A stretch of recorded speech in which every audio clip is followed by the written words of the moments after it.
Hello there, welcome along. This is Business Connections Live. It is edition number, well, it's number 39. It's great to have your company. Got a cracking show lined up for you this evening as well, as always. Informative and really right down to the point.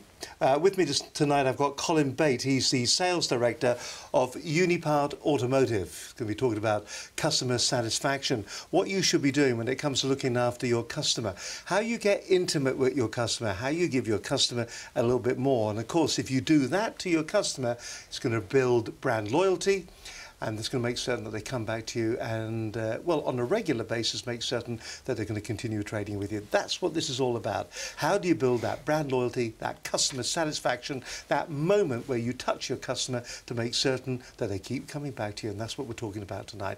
Colin Bate, lovely to have you with us. Thank you very much for joining us tonight. You're welcome. Big organisation, isn't it, Unipart? It is. For those people that aren't familiar with the automotive industry, I mean, who are Unipart and what do you guys actually do? Well, Unipart Automotive is partly owned by Unipart Group of Companies, which has fantastic heritage in the automotive industry, and by H2 Equity Partners. Unipart Group, the heritage goes back to the British Leyland days. It was a management buyout from British Leyland, and the business evolved from that. And the heritage is right back in the motoring industry in the UK, absolutely, isn't it? Yeah, absolutely. And through the Rover franchise era, so supplying Rover direct to the line, but obviously supplying the aftermarket as well with Unipart branded product. And if you, those that can remember, the slogans from the 80s and 90s, the answer is yes, now what's the question, and thousands of parts for millions of cars. Was that yours? That was Unipart. Really? Yeah, absolutely. But absolutely. It's not just the automotive industry that you do, you're also a huge logistics organisation, aren't you? Well, the business I work for is Unipart Automotive, which is dedicated to the automotive industry. So it's servicing customers such as the A, Quick Fit, National Tyres, ATS, BT Fleet and various other people. However, the group, as I've said, own broadly about half of the business. They've diversified tremendously from being an automotive component supplier and now very, very big in consultancy and logistics. And some of the big logistics brands they're associated with are Homebase, Vodafone and others. So names, these are household names that we're hearing here, absolutely, isn't it? Absolutely. So it just goes to show.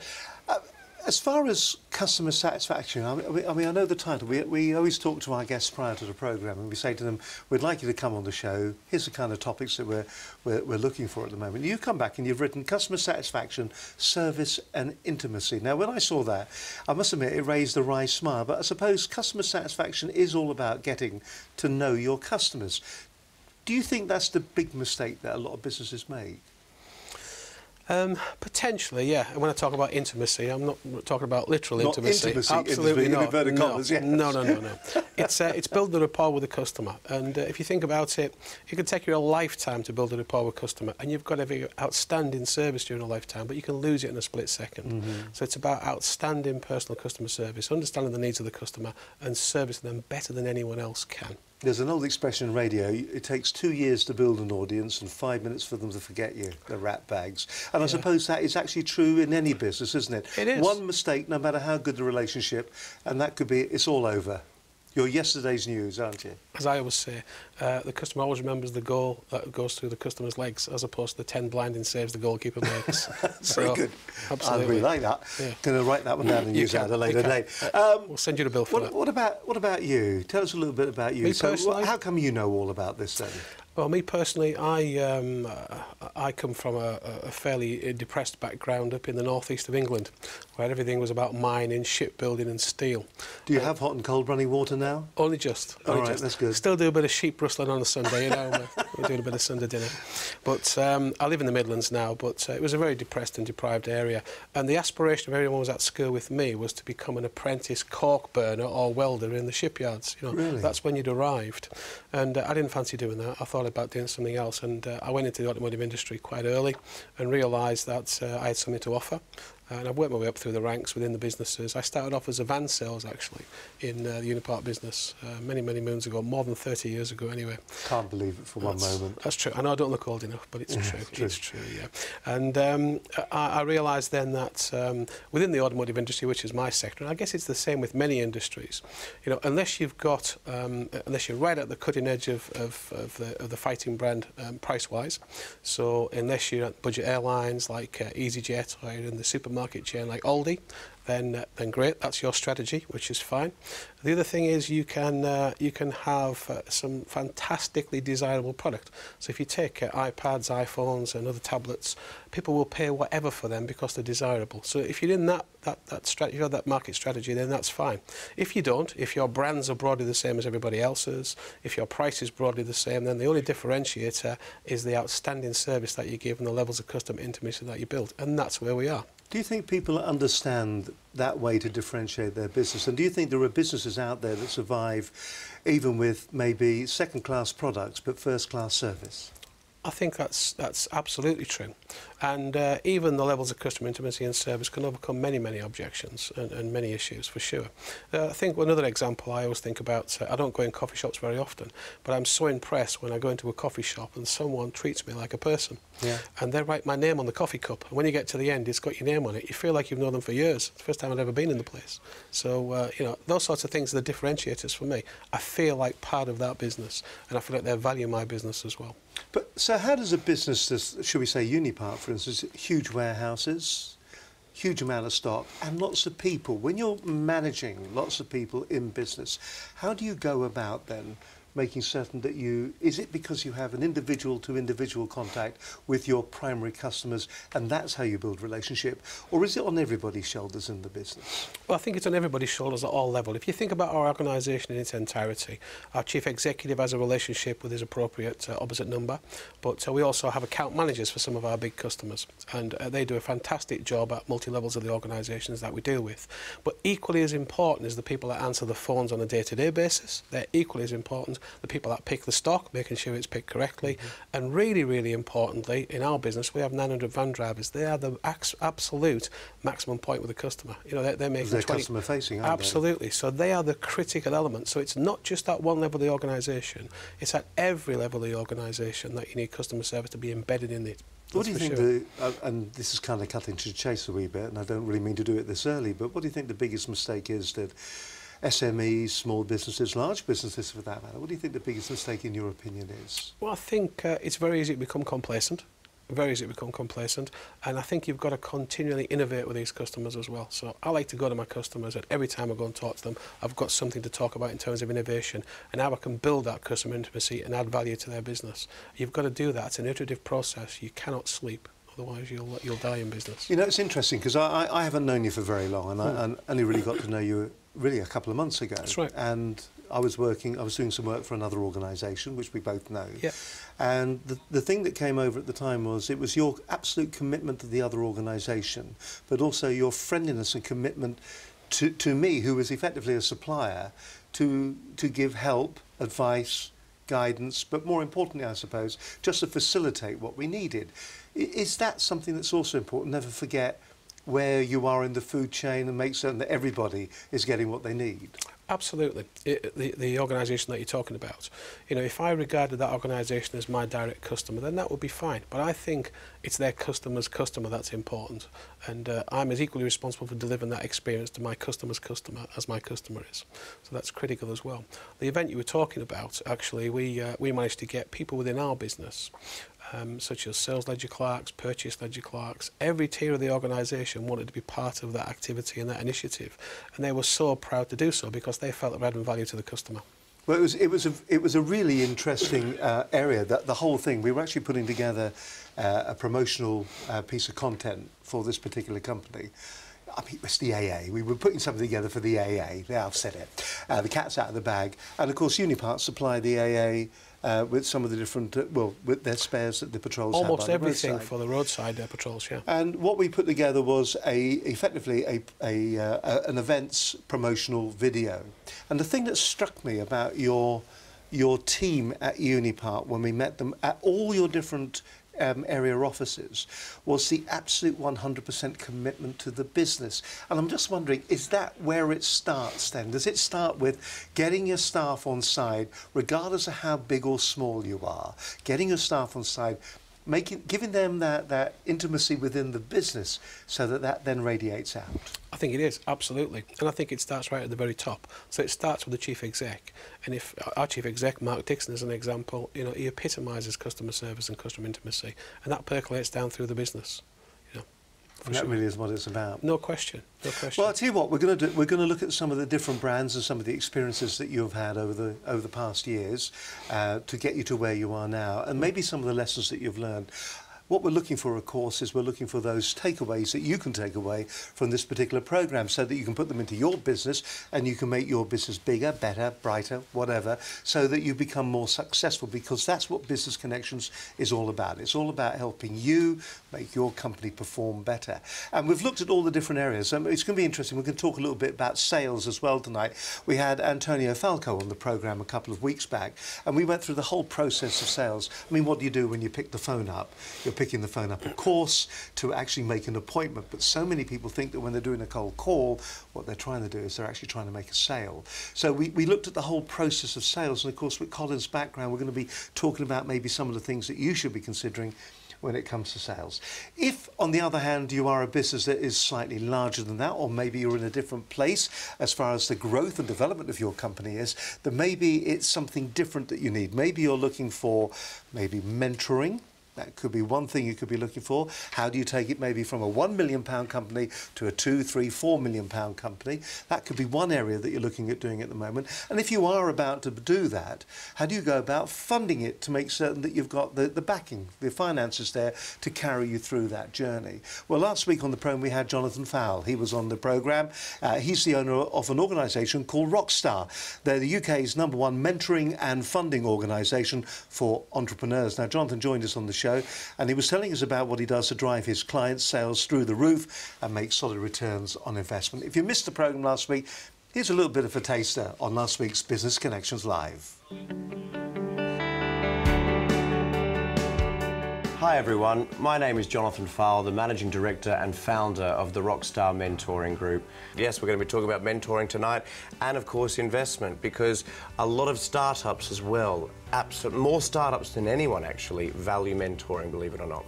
We would welcome, and we do welcome, clients of any age. It really comes down to what the business idea is, if it is a startup, but most of the time, money or age, what age gives you is it gives you experience, which is one thing that a lot of our young entrepreneurs who do come to us lack, and that's why they see the value in finding a mentor quickly. But no, anyone who's coming along, as we spoke about earlier, where they've just been in a career for the last 15 years, they've always had that goal and that dream to do this for themselves. There are certain ideas, if you make it into year 3 and you can genuinely see that the reason it's now not working is because there's been something that's happened outside of your control, then that's why I didn't give up. A good entrepreneur is someone who can start effectively with the ability to make sales at high margins. That's another very important point. There's no point selling hundreds and hundreds of these goods for £10 where it's costing you £9. You know, that will kill a business. Work, is it? No. You've got to maintain a high margin model from the early stages as well. Why is it that all of our mentors are multi-millionaires? What are they looking to do? They love to mentor businesses, absolutely. But they also like the idea of getting to know a company for 6 months, getting to know a team for 6 months, generating a higher growth for that company and showing that they can do it. And then at the end of those 6 months, what usually happens is that the mentor's like, I love this, let's do it, I want to invest. We've got 2 types of clients who come to us for funding. We've been very fortunate enough to be given a contract from government to provide startup funding by way of a loan to startups. And last year alone, we lent to 1,500 different companies, and we continue to do so. And that's a fabulous, fabulous initiative, and it really gives young entrepreneurs the opportunity to take up to £10,000 and mentoring, which they get for free, because the cost of the mentoring is subsidised to grow their startup and turn it into reality. That's amazing. I set this company up 7 years ago because I've always believed that real mentoring for businesses of all sizes is the fastest way to achieve the goals that you're looking to do. And what's real mentoring? It's firstly learning from someone who has genuinely been there, done it, and worn the t-shirt. Someone who, in a Rockstar mentor's case, has started, built up and sold their own company for an average price of £18 million. And they're the type of mentors that we've got within the group. And please don't ever feel intimidated by such a number. They're all lovely, wonderful people who are giving up their time to want to work with you and are obviously keen to potentially invest in your business as well. Our doors are open to people who are even at the ideas stage. right up to more established SMEs themselves too. We've got 2 tiers to what we do. The first one is for our pre-startups and startups, where if you are looking for some extra startup capital and mentoring that doesn't cost you anything, the government-backed startup loans program is something that we are a proud delivery partner of, and would be willing to invite you to one of our free incubators, which we typically hold at London City Hall, where Boris Johnson spends his days. The second tier of mentoring are for those of you who don't need funding. You've just hit that glass ceiling, as an example. You just want someone who can work with you over a set period of time to achieve a specific goal that is relevant to your business, that you know that you can leverage off their experience, their guidance, their support and their contacts to make it happen for you. The website address is www.rockstargroup.co.uk, where you'll see all the different products for your services, for your needs. And again, my name is Jonathan Fowle, the Managing Director, and really look forward to seeing you soon. Thank you.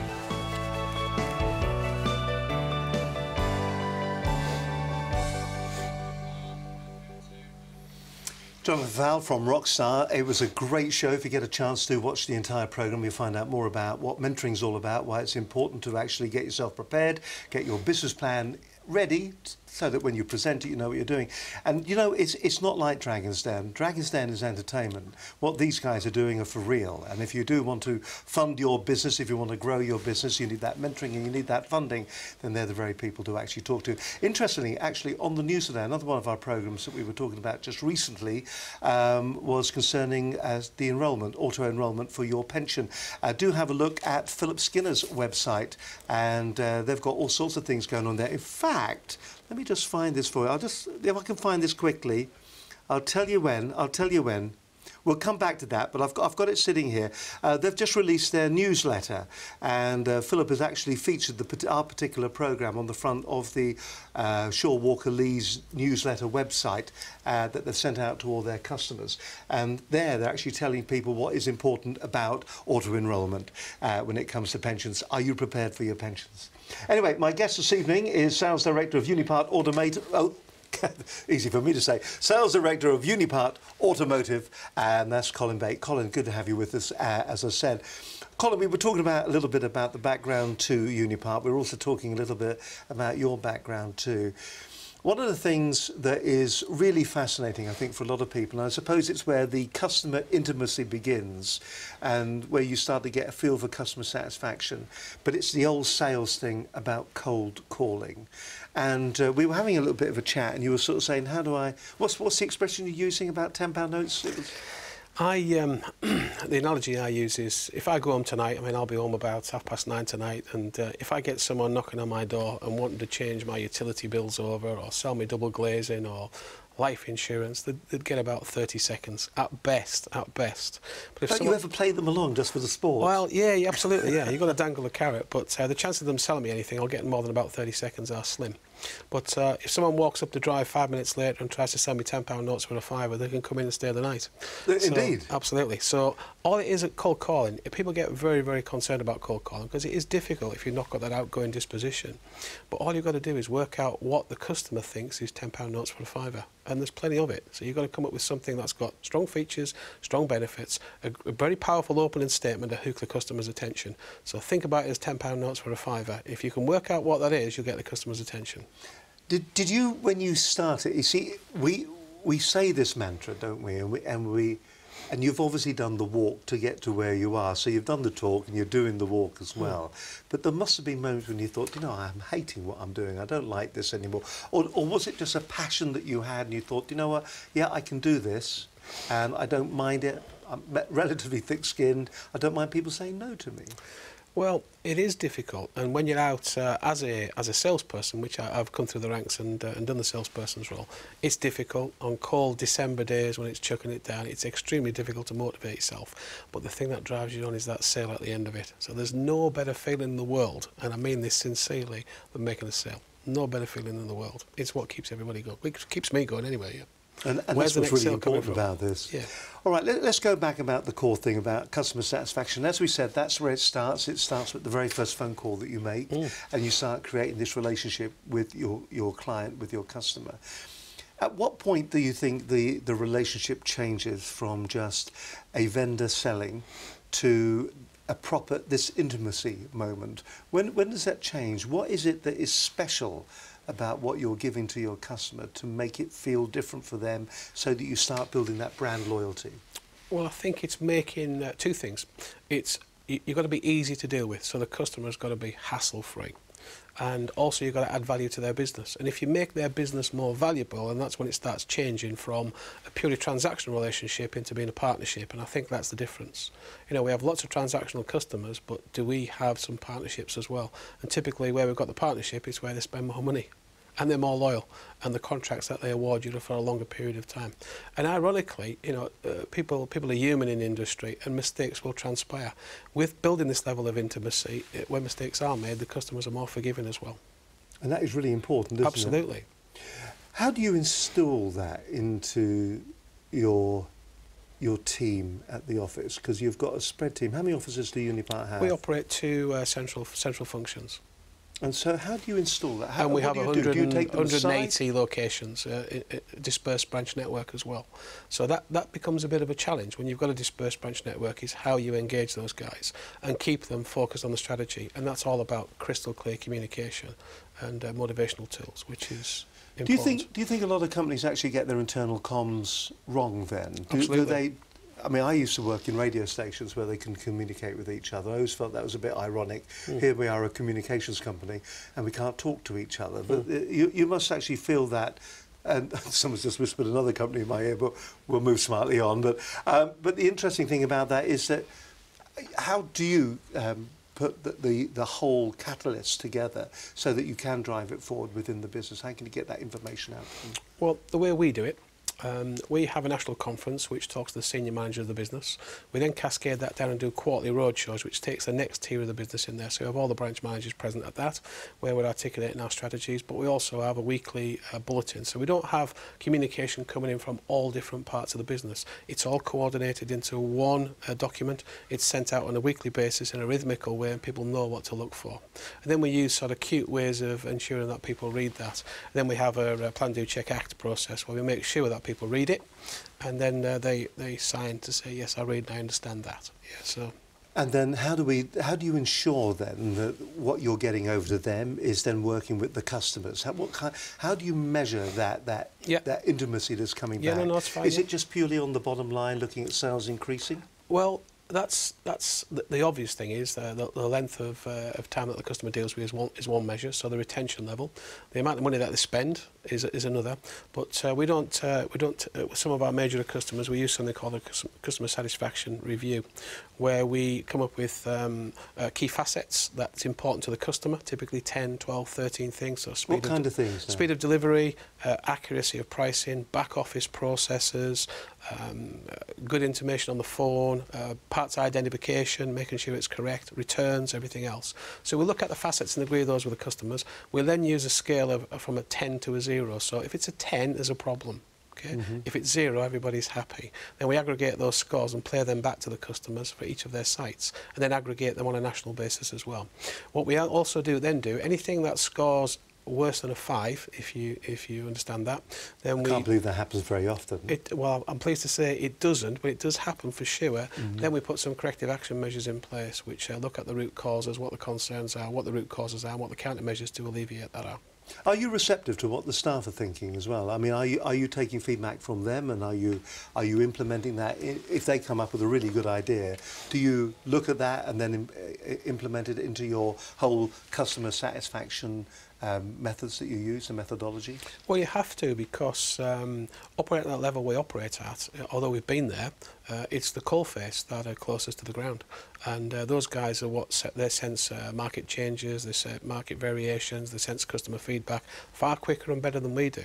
So they have the best ideas in the business. We implement ideas, but we don't have the best ideas in the business, that's for sure. That comes from the coalface. And I suppose there are some businesses out there that think they know it all, or at least some business bosses that think they know it all and aren't open to be told, are they? I'm sure sometimes. I'm sure that's the case, but I wouldn't... You've never worked for an organisation like that? No, I've not experienced that, that's for sure, yeah. Yeah, we'll get a couple of the staff on to see what they say. Later, Actually, later, I mean, yeah, that'd be quite later. interesting. Yeah.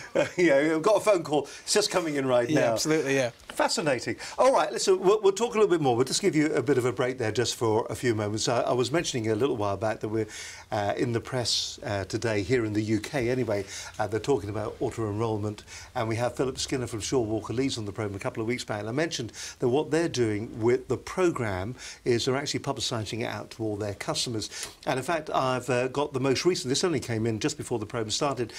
This is Shaw Walker Lees, Chartered Certified Accountant. So we're going to quick gander at this. That'd be fantastic. Oh, we seem to have... Oh, well, that's a shame. That's a shame. Let me just try something here and just see if you can see that. Nope. We seem to have lost that. Never mind. It was worth a try, wasn't it? But what they've done, as I said, they've implemented the actual programme into their newsletter. And of course, what they're doing is they're getting the whole concept, they're using it as a different tool to get the concept of auto-enrolment out there, and also to promote what they're doing within their business as well, for that matter. For instance, the program that we put out was 7 ways that Shaw Walker Lees can help you and your business. Now, what they've done, that was the title of the program that we broadcast for them, and they've worked their way through the individual topics. We'll try and bring this to you before the end of the show, just to give you an example of the power of using video online. And it is one of the most powerful ways of getting your business's message out there. Now, if you're watching this on YouTube, of course, you can subscribe right here on that button. Just press on that button there. If you're watching us on iTunes, don't forget, go to the website that's in the notes that come with this individual program. Our website address is www.businessconnectionslive.com.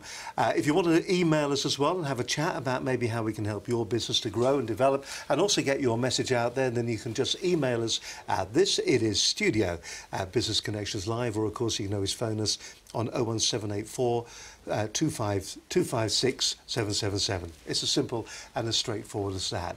So if you want to get in touch with us, please do get in touch with us. But do, if you're watching this on YouTube at the moment, please do subscribe. And when you do go to the website, also register on the website, because here's some exciting news. Over the next couple of weeks, we're going to be going up to Wolverhampton to the UK's largest networking event, and it's of course the Business Networking Show. And we've got these tickets valued at £20 each to admit one. If you are going to that already, maybe you're part of 4 Networking, we'd love to see you there. Stephen Thomas is going to be there, the author for Business Networking for Dummies, and also the fabulous Brad Burton's going to be there as well. Life Business Just Got Easier, a whole host of other books as well. He's going to be there. There's going to be a whole number of different speakers there. Now, if you'd like to get one of those tickets absolutely free, and we've got a few to give away, absolutely free, all you've got to do is register on our website. Just go to our website, www.businessconnectionslive.com, and register on the site. This isn't working at the moment, is it? But never mind, we can sort that out. Hey ho. So do that, and who knows, you could be meeting us up there. We're going to be broadcasting live from that event for the entire day, and we look forward to having your company on that particular event when we get up there. The date, incidentally, he says, just putting his glasses on, is Friday the 19th of September, and it all kicks off at 8:30 in the morning. If you want to be part of the experience, then all you got to do is get in touch with us, and the tickets are there waiting for you. Meet Stefan there. Brad's going to be there, and you can get one of these tickets absolutely free. It's as straightforward and as easy as that. My guest this evening is Colin Bates, Sales Director of Unipart Automotive. We are talking tonight about customer satisfaction, service and intimacy. Customer satisfaction, I suppose, is the results. The service is probably the important bit, and the benefit to you as a business is going to be the intimacy. Let's talk about making and the revenue. And the revenue. Absolutely. Well, probably the most important thing. Sometimes we get lost in the soft and fluffy, don't we? And we forget the nuts and bolts. And that's very true, isn't it? When you instigate a particular program that is working on customer satisfaction, do you actually see an increase in revenue once instigated? Is there a lag? Does it happen all of a sudden? Because we're dealing with more than 11,000 customers, it's very difficult to correlate it to to your customer activity. But almost certainly, we've been a reasonably successful business. So yes, I would say some of the long-term relationships we have with the clientele we deal with, it wouldn't be the case if you weren't providing outstanding personal customer services and going the extra mile and coming up with creative solutions for those customers. And I've mentioned some of the brands previously.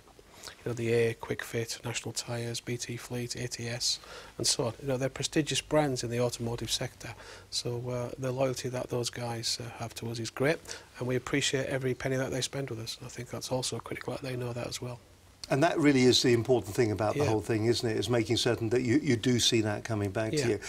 When you talk about the intimacy, and we've kind of said this at the very beginning about the closeness of getting to the client, can companies sometimes get it just a little bit too wrong? Do you find there are some organisations that when they become intimate with their client, they actually forget that they're in business?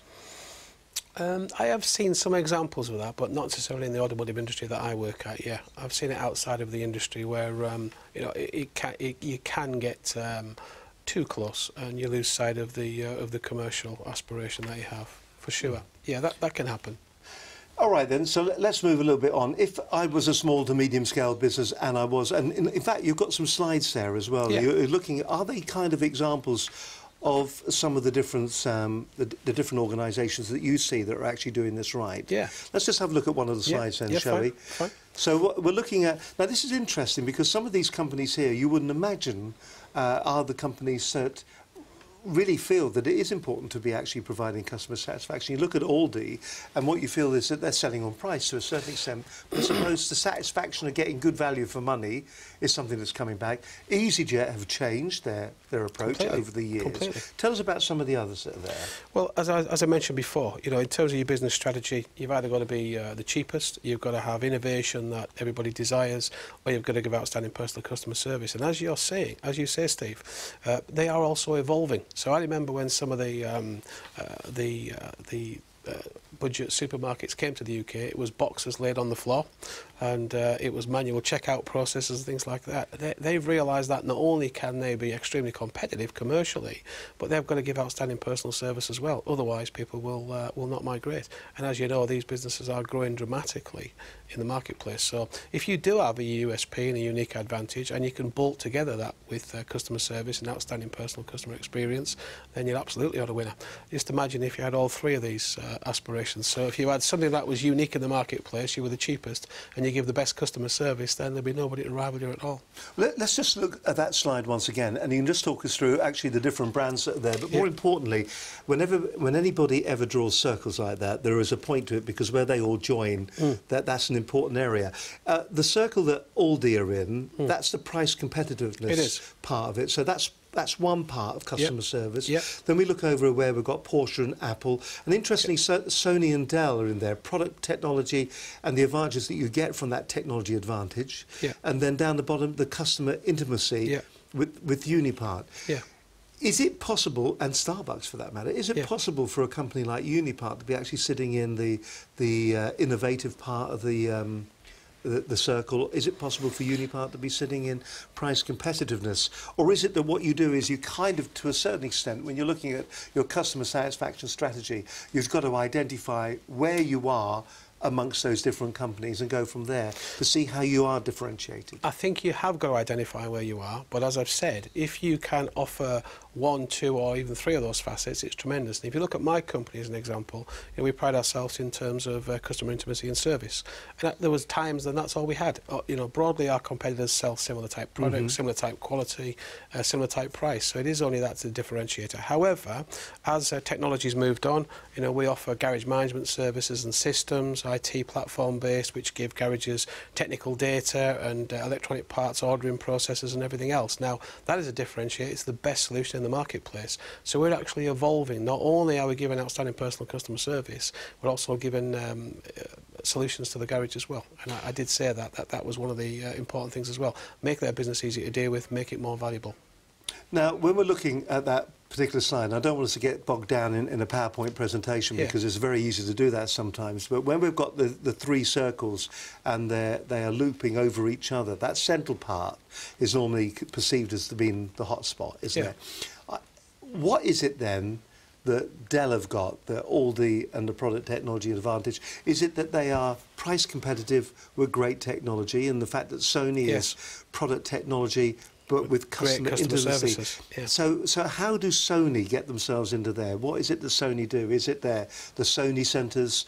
Is it the way that they treat their staff? Is it the fact that they communicate well with their customers? All of those things. And it's the brand that they've built as well for reliability. You know, they're a very trusted brand, aren't they, as well?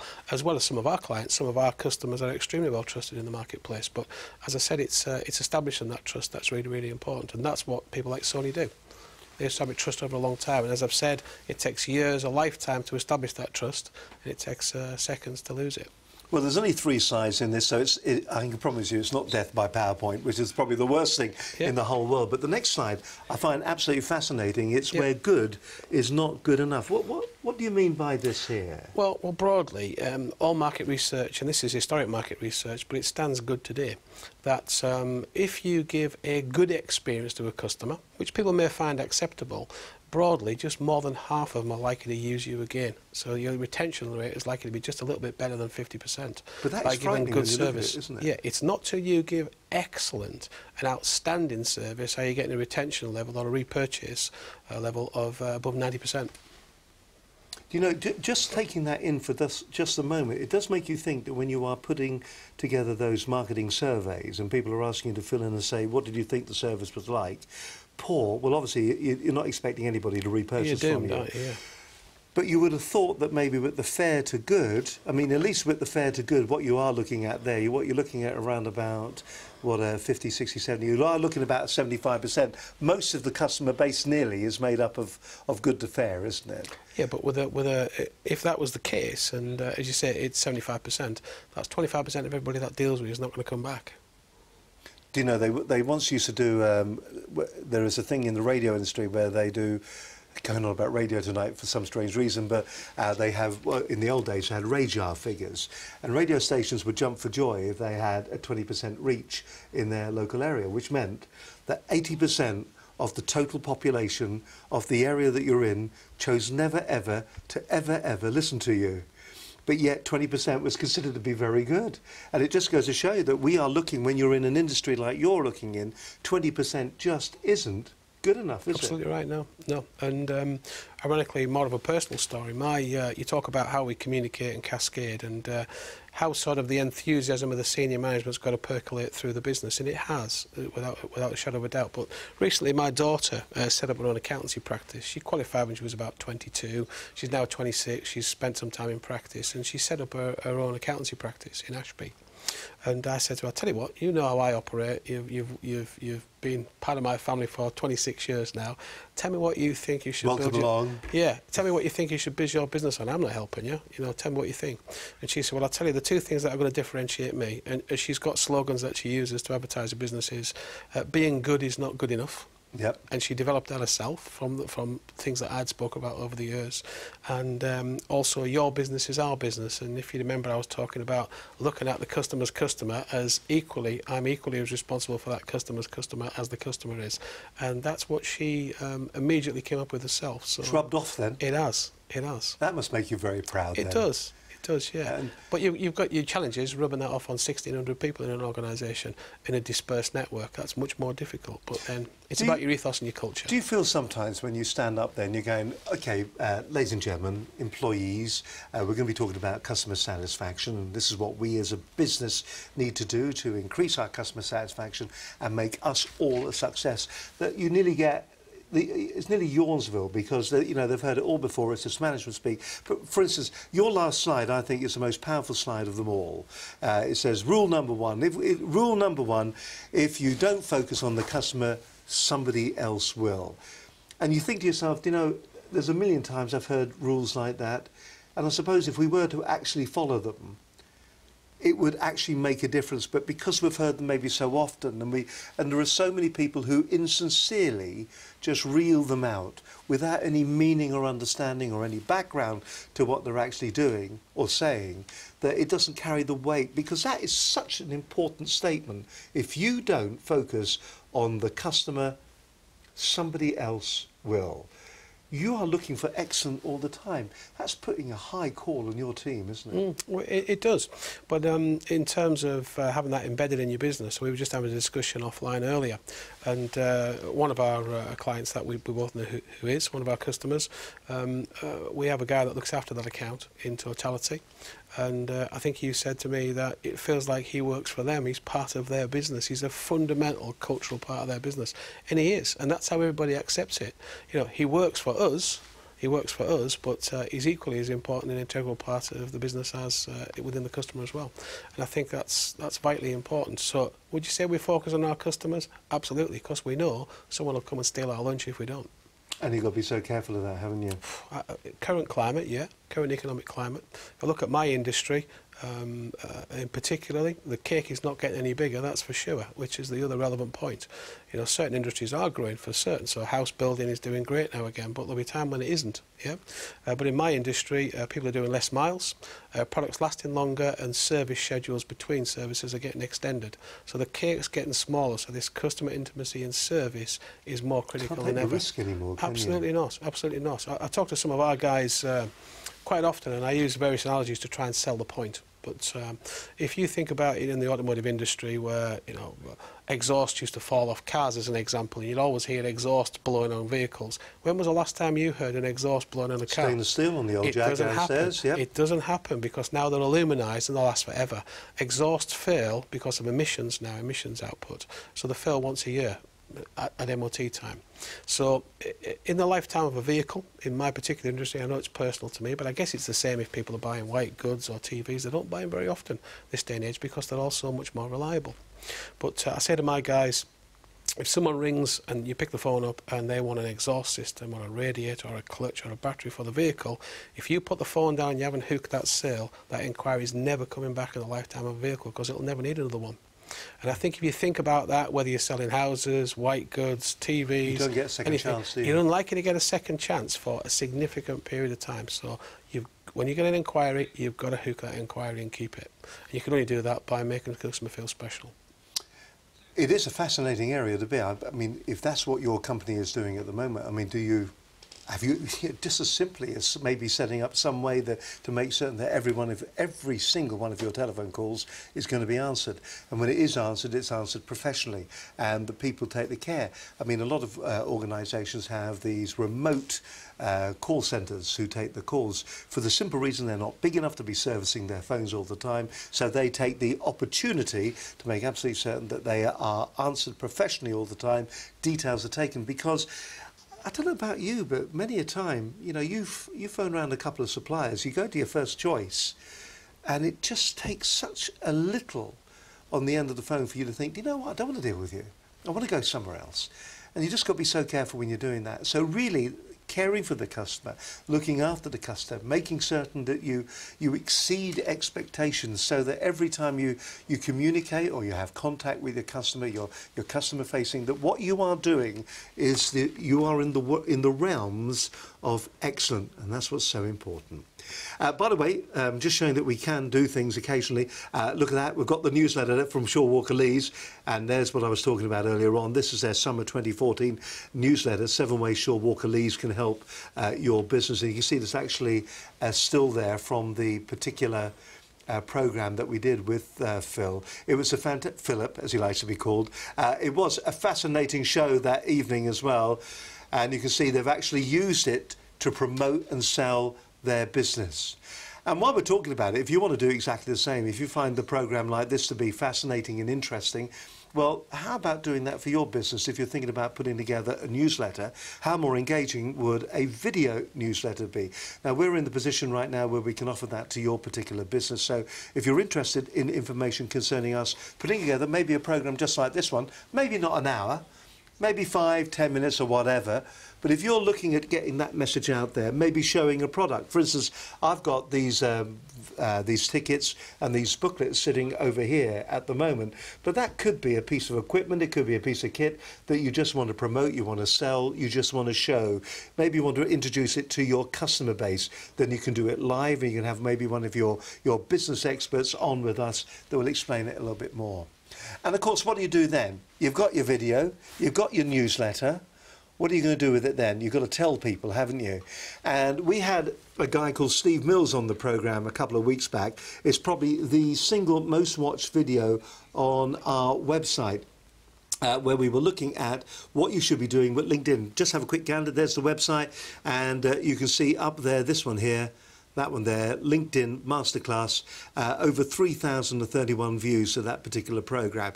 It was an hour on how you get the very most out of using LinkedIn. When Steve did his program, he was able to send a single email off to LinkedIn, and 1.7 million people saw it. Now, maybe they didn't all respond, but what a lot of them did was they went and watched the program.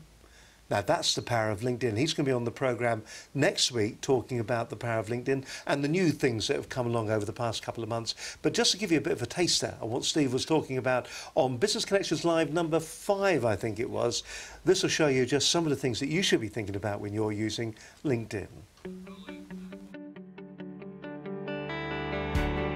Now, if you're thinking about getting into the whole world of social media, I know, we've already covered it once before, where we were looking at the likes of Twitter. But there is one biggie out there at the moment, and that biggie that is out there, the one that really dominates the business scene, of course, is LinkedIn. Now, talk to some people and they will say, well, yeah, it's okay, I use it a bit. Other people, well, they just don't use it at all. And really, is it a case of being sort of a happy compromise between the two?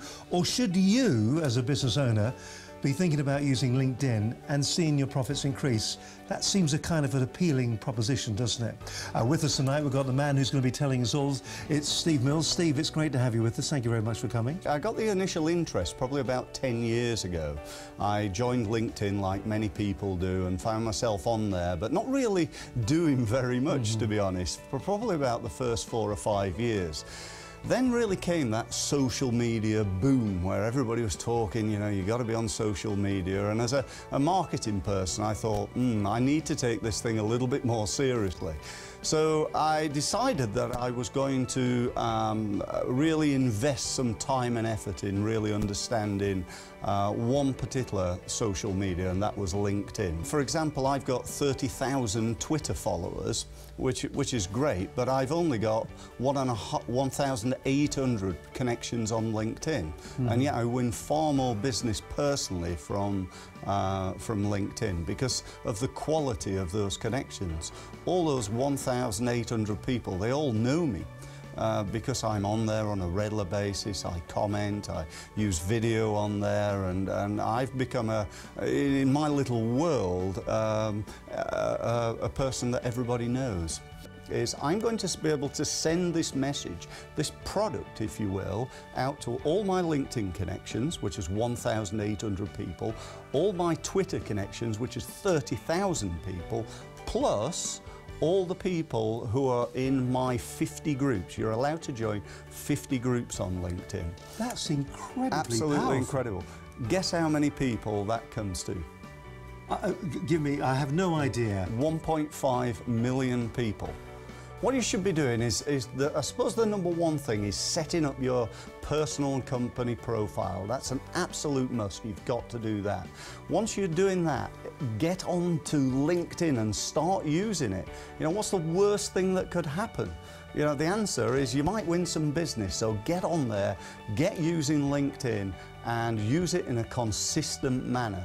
The third thing I'd say would be to use groups. Groups are incredibly powerful.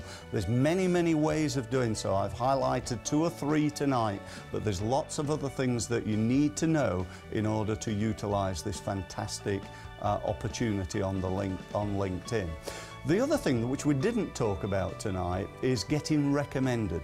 I always believe the that, endorsements. Yeah, the endorsements. Yes, indeed. Yeah, the recommendations are really, really powerful. You know, it's great. I can go onto LinkedIn and tell you all about how wonderful my business is, but on LinkedIn I've got over 80 recommendations from other people who've been onto my seminars saying how, you know, that this has really made a big difference in their business. And everybody listening today can do exactly the same thing.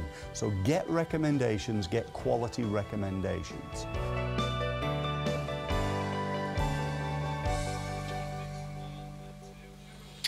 Do you know what? The first 15 minutes of that programme alone, if you don't watch any more of it, the first 15 minutes where Steve talks about groups, it's probably one of the most powerful tips that you need when it comes to using LinkedIn. It is just...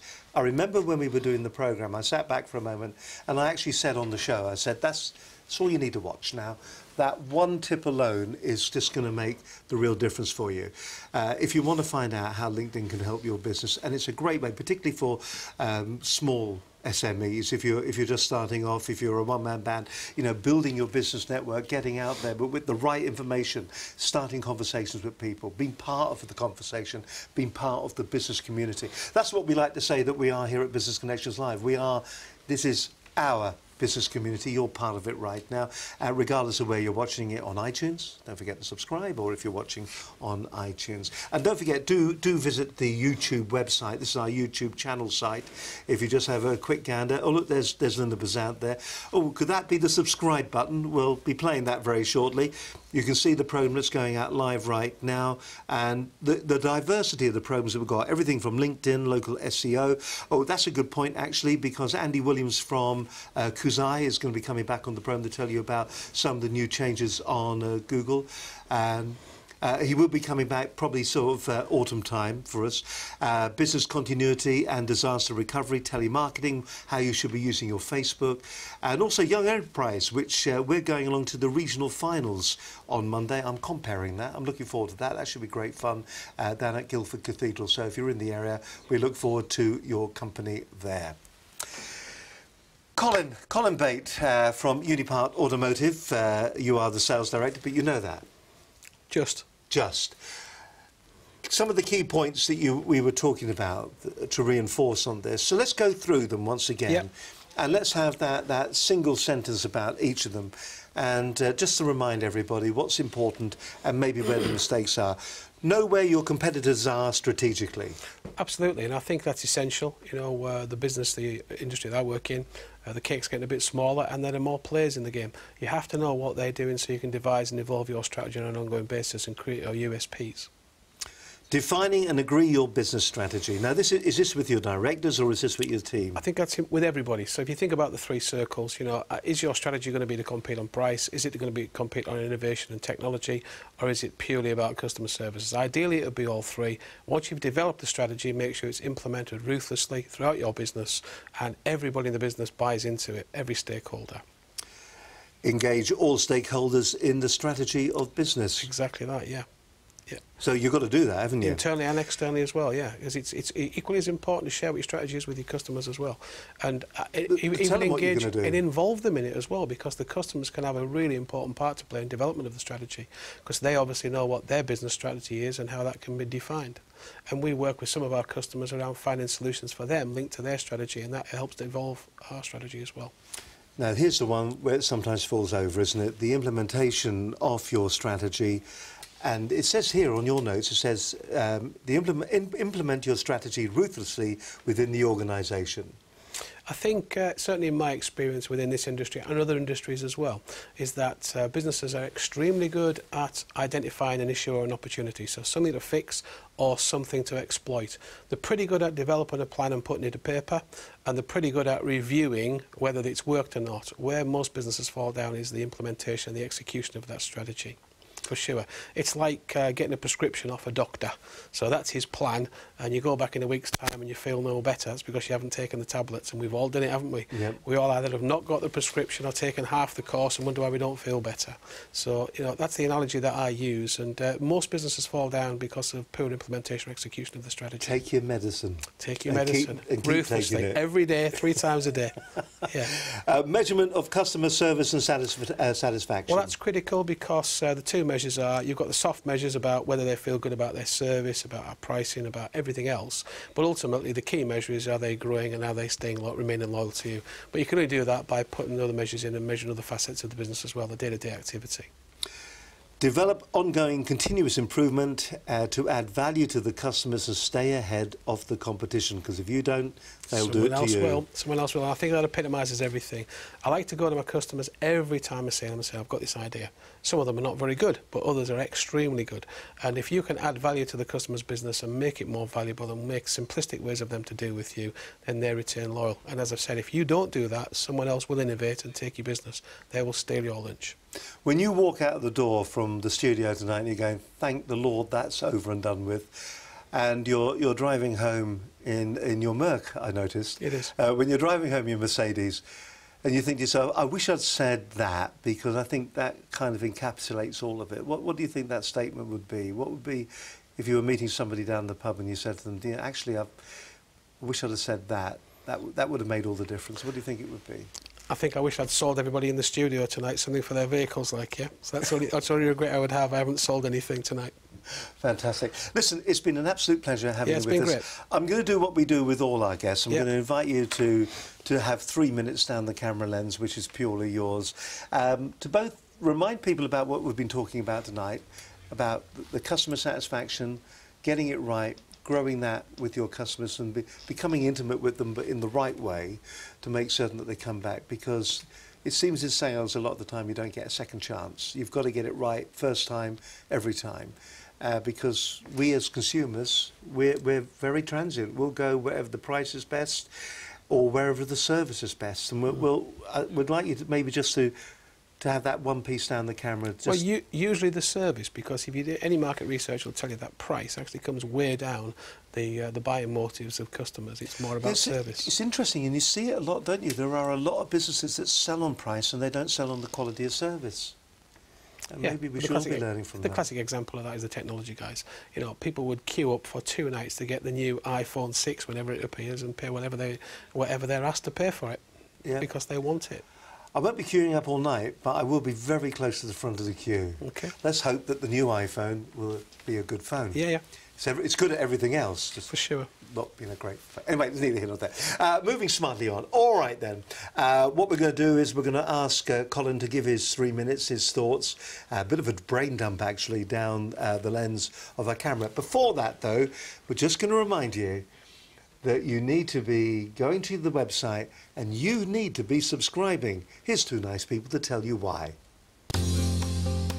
If you're a business owner and you need advice on how to make your business more successful, then Business Connections Live TV is just for you. Our leading industry experts cut out the guesswork for growing businesses. How to use social media, what to expect from your accountant, web design, SEO, and so much more. Business Connections Live TV is here to give you the motivation you need to succeed. How you doing? My name's Brad Burton. I'm the motivational speaker that everyone's talking about right now, and I'm on Business Connections Live. What a show. What a show. People, do check it out. If you're struggling with Facebook and LinkedIn. Most people that I meet are on LinkedIn. Virtually, you know, there's 14.5 million people just in the UK. I think the figures currently are 238 million people worldwide. But I would say that most of them don't really understand how to use it. How to present your ideas more effectively. Hello, I'm Philip Skinner, Shaw Walker Lees. A brilliant way to get message across. I'm actually thinking that we might switch away from our quarterly newsletter to do a video and get it sent through to staff and clients. To generating leads and finding new business. Hi, I'm Jim McLaughlin, Managing Director of business development company Axial, and I'd just like to say what a pleasure it's been to have the opportunity to appear on Business Connections Live. Subscribe and be part of the Business Connections Live TV online community for free. Business Connections Live TV every Wednesday, 6 p.m. GMT, or catch up on the Business Connections Live TV YouTube channel. Make certain your business is connected with Business Connections Live TV. We are going to make that label bigger. We are going to have a full screen subscribe button that's going to be that big. Bigger than the screen, in fact. It's going to be bigger than the screen.